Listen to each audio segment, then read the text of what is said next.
What's up, Ragin Nation? How's it going? This is Alex Yu, and you're watching the Marvel edition of the Ragin Nation show. This is Webster's. We're talking about all things matter in the world of Marvel films. This is episode number 124, and in this episode, I got a bunch of Marvel news tidbits for you guys, but we're going to first start off by talking about Deadpool 2 and what's going on with the production for the sequel. Well, unfortunately, director Tim Miller, who directed the first Deadpool film, has left the production. Now, the split was under an agreement, so it wasn't under negative circumstances, but unfortunately it still means that the original director who gave us a really great vision for Deadpool has left, and so they are on the search for a new director. Now, this was due to a number of reasons, and one of those reasons was creative differences. Now, this happens all the time, and with Ryan Reynolds being the producer, Tim Miller being the director, or was the director, and then you have the two writers, Rhett Reese and Paul Wernick. There's going to be a little bit of headbutting when one person has a disagreement. And what Tim Miller originally wanted was a bigger Deadpool sequel. Now, the first one was made for $58 million, and this time he wanted to make a blockbuster for the sequel. Now, Ryan Reynolds, on the other hand, and the writers, they wanted more of something like a more street-level, scrappy, raunchy type of film like the first one.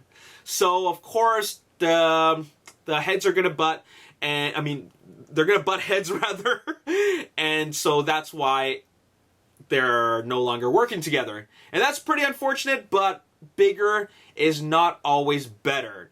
And that's not something you always have to do for a sequel. You don't always have to make it better to make it good. You just gotta make it better, and without making it too big. So I think Tim Miller was, I think that he meant well for the production, but it wasn't the right direction for where they want the franchise to go ultimately. So that's why I left. Another reason why he left, and this was probably one of the smaller things, is that they wanted different actors for Cable. Cable is a big character in, of course, the Deadpool universe and the X-Men universe, and of course X-Force, and different parties wanted different candidates for who was going to be cast as Cable.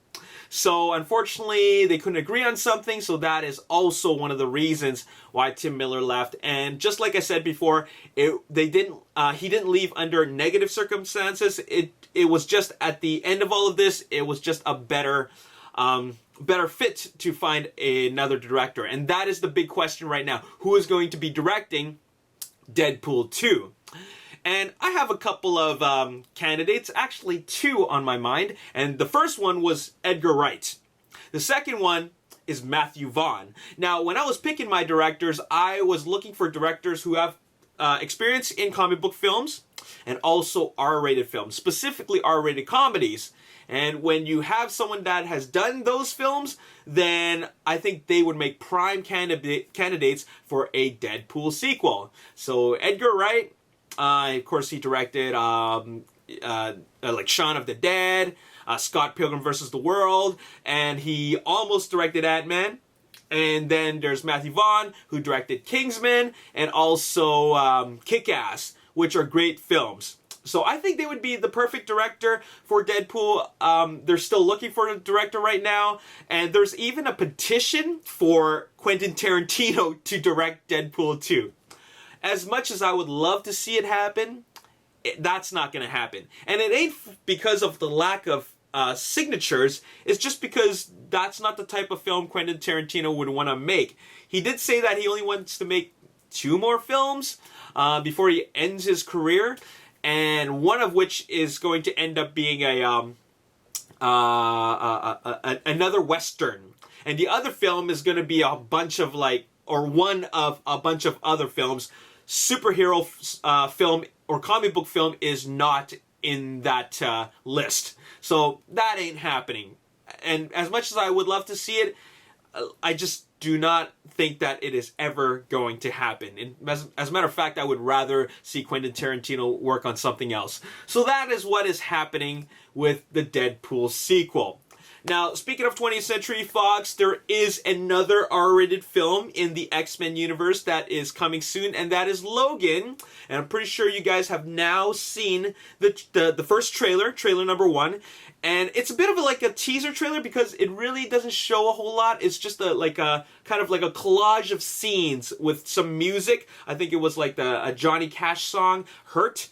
And it's a really good looking trailer. And one thing that I really grabbed from it is that this is a film, this is going to be a superhero film unlike any other superhero film that we've ever seen. It takes it more to its grounded roots, and it's not about saving the world. All these films that we've seen from Marvel is about saving the world, saving like the greater good, saving a city, saving an invasion or whatever, like saving an apocalypse, like all these things.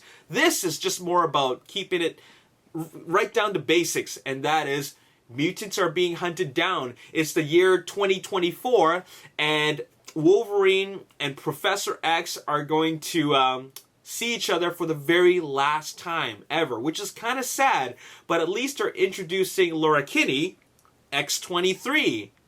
And they're being hunted down by a gang of cyborgs called the Reavers, which are employed by Mr. Sinister. So that's all I gather from this. Oh, also, the wounds from Logan heal slower. You see scars on his back, which suggests that his old age is catching up to him. So this is going to be a very, very interesting film. It's going to be the first R-rated film in the X-Men universe aside from Deadpool. Like, Deadpool is kind of like its own thing. But for an X-Men film, this is going to be something very, very different. And I'm really, really looking forward to it. Looks really good. Okay? Moving on, let's talk about what's going on in the Marvel Cinematic Universe. And of course, Doctor Strange is coming out next week. And I saw the 50-minute preview in IMAX 3. It looked amazing, and no surprise, check this out. It currently has 98% on Rotten Tomatoes. Of course, that score is going to change as we get closer to the release date, but the fact is that people have seen it, and they say that it is good, it is amazing, and it really changes the direction, or rather, changes things up for the Marvel Cinematic Universe, which is great, because we've been seeing the same kind of formula for a long time, and it's a lot of fun. I really enjoy them, but I want to see them start really doing different things, and I think that Doctor Strange is the answer to that. So very, very awesome. Speaking of Doctor Strange, Benedict Cumberbatch did confirm that he will be making an appearance in Avengers Infinity War. Now that's a pretty big deal because you really see the cast and the team coming together. And one of those characters is, of course, Doctor Strange, which is a new addition to the team. So he's going to be there fighting Thanos. And so really, really exciting stuff. The last thing I want to talk about is Black Panther, which will be coming out in, of course, 2018. They're going to start shooting in Atlanta in January. And now this really marks, I don't know how many films that have been shot in Atlanta, which are Marvel films. I mean, most recently it was, Spider-Man Homecoming, Captain America Civil War was shot there, Ant-Man was also shot there. So Atlanta seems to be the go-to location for these films in the Marvel Cinematic Universe. So I believe that Atlanta will be playing parts of Wakanda. So very, very exciting stuff. And there we have it. That's all I got to say in this video. Who do you think would you want to see as the director for Deadpool 2? Let me know in the comments section below. And there you have it. That's all I got to say in this video. As always, if you want to see more, hit the like button, subscribe to the YouTube channel, like me on Facebook, The Ragin Nation. Also follow me on Twitter at Ragin Nation. My name is Alex Yu. Thanks for watching. I'll see you next time. Peace. It was, I guess, a bit of introduction to the character. And then after that, we get treated to the sequence where he gets into the car crash